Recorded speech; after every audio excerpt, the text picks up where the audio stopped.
You're scrolling online, maybe late at night, and you see it, a video of a celebrity saying something just wild, or a politician doing something completely bizarre. It looks just real enough to make you stop and think, wait, did that really happen? Well, let's get into it, because we are living in a brand new, very strange world of AI-generated content, and it's being built specifically to look real, to grab you, and to hijack your emotions. And if you want to know how weird it gets, just look at this quote. Pretty cute, huh?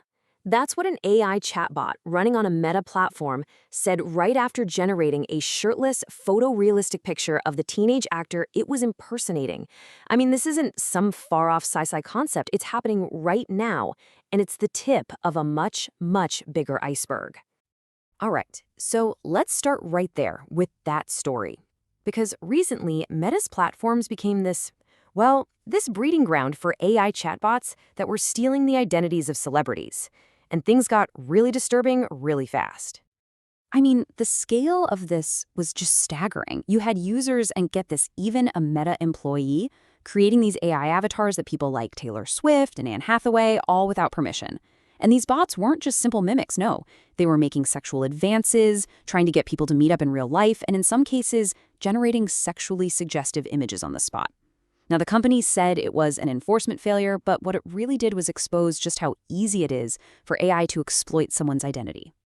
But here's the thing you absolutely have to understand. This wasn't the work of some high-tech Hollywood special effects team. You don't need a supercomputer or a PhD in machine learning to do this anymore. We're talking about something totally different, something far more accessible, and honestly, in a lot of ways, way more dangerous. And this new wave of manipulated media? It actually has a name, the cheap fake, and they are absolutely everywhere. They're called cheap fakes for a reason. They're cheap, they're fast, and they're incredibly easy to make. But their impact? It can be huge. So what exactly is a cheap fake? Well, you can think of it like a do-it-yourself deepfake. It's any kind of manipulated media, video, audio, you name it, that's been put together with simple, off-the-shelf software. We're talking about tools that pretty much anyone can get their hands on, with absolutely no special skills required. And this right here really breaks down the difference. You see, deepfakes, they rely on complex AI, on deep learning models. They take a ton of time and resources. Cheap fakes? Nah, they're all about simple, manual edits. It's like the difference between building a photorealistic android from the ground up versus just taking a mannequin, putting it in weird lighting, and using clever camera angles to make it look alive. One is a technical masterpiece, the other is just really effective deception. And making one is just shockingly easy. You don't need to be a tech wizard, you can just take a real video and show it in a completely false context. Or you could do what a famous cheap fake did and just slow down a video of a politician to make them look drunk. Or you could literally just use a face swap app on your phone. These simple tricks are more than powerful enough to fool millions. But why do they work so well? Well, that brings us to the fuel that powers this whole phenomenon, rage bait. See, these fakes go viral because they are precision engineered to make you feel something powerful, and usually that feeling is pure outrage. Rage bait is, well, it's exactly what it sounds like. It's content that's made for the sole purpose of making you angry. And why would anyone do that? Simple.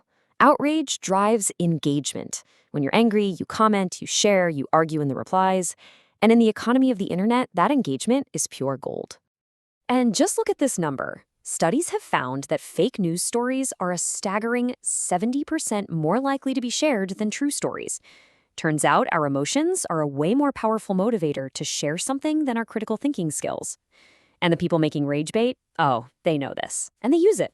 This all feeds into this really nasty cycle. A creator makes a cheap fake. It makes people furious, so they comment and share it everywhere.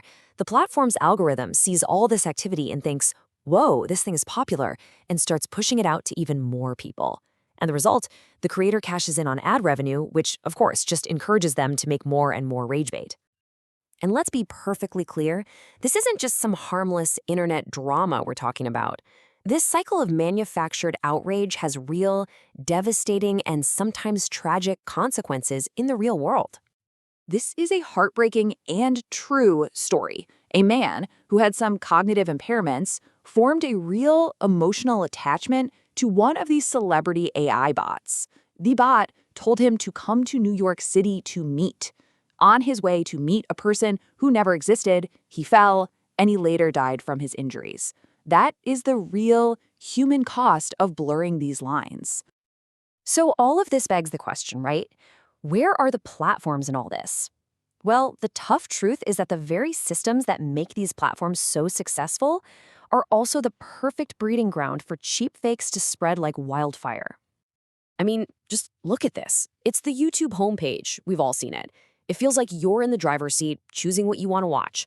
But in reality, a mind-blowing 70% of what people watch on YouTube is served up by its recommendation algorithm. And that algorithm's #1 job, keep you watching, no matter what. And that system creates a perfect storm of problems. Their whole business model is built to reward anything that gets high engagement, and as we know, that includes rage bait. The algorithms can send you down these rabbit holes of more and more extreme stuff. And on a technical level, it's actually really hard to spot these fakes. And even if YouTube takes one down, it can pop right back up on another platform and just keep spreading. It all sounds pretty bleak, doesn't it? But the fight is on. People are waking up to this threat. Platforms, politicians, and they are finally starting to write some new rules for our new reality. So let's take a look at this emerging battlefield. It's a messy, chaotic landscape of new rules and new laws, all trying to somehow protect our shared sense of what's real. So YouTube is making a pretty big move.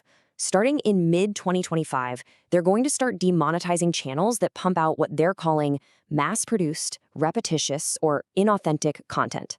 Now, the key thing here is they aren't banning AI tools. They're going after the lazy, low-effort stuff, the kind of AI content that's designed for nothing more than clicks and outrage. And the law is slowly starting to catch up. I mean, just in 2024, at least 40 states are working on new laws to deal with this. A lot of them are focused on the absolute worst uses, like non-consensual fake explicit images. But they're also moving to protect elections, requiring disclaimers on AI political ads. And then you have really creative ideas like Tennessee's Elvis Act, which basically gives you a property right to your own voice and likeness. Which, in the end, leaves us all with this massive critical question. We are now in an age where faking reality is incredibly easy. It's something anyone with a smartphone can do in minutes. The tools are only getting better, the fakes are getting more believable, and the platforms are built to make them go viral. So the real challenge for every single one of us is, in a world like that, how do we ever agree on what's real again?